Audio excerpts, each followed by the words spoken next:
Hello everyone and welcome to...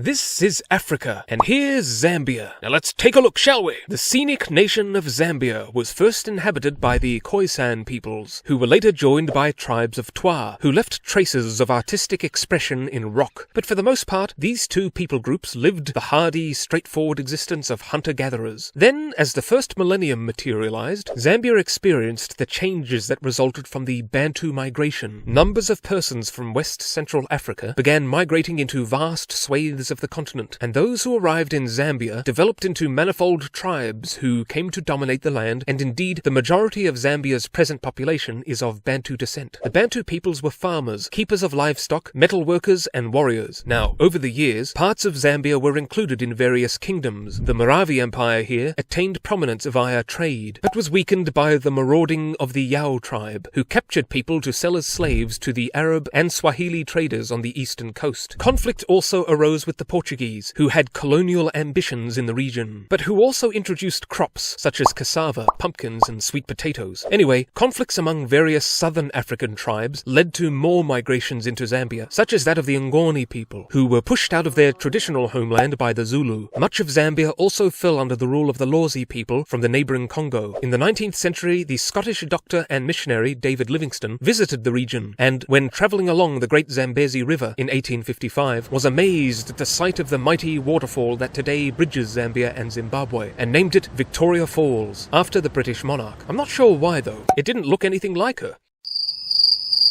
But to the Lozi people it was known as Musiotunya, smoke that thunders. And this same people in 1888 granted mineral rights to the English mining magnate Cecil Rhodes. Zambia would subsequently become a protectorate of the British Empire under the name of Northern Rhodesia. Now, what were they mining for? Copper. Zambia's copper belt was a lucrative acquisition, and railways were built, and as the years passed, there was naturally resentment among the native peoples over the fact that the land was governed by a small handful of Europeans instead of representatives of the African majority. The independence movement paid off, and in 1964, the nation, which had entered the Olympic Games as Northern Rhodesia, exited the Games under the name of Zambia. Kenneth Kaunda became the first president. A champion of the push for independence, Kaunda struggled to get the newborn nation's economic engine revving. His socialist policies failed to deliver, and nationalizing industries faced setbacks, such as when copper prices fell. A shiny new railway was built with Chinese help, but the nation's debt escalated and the president booted out opposition parties,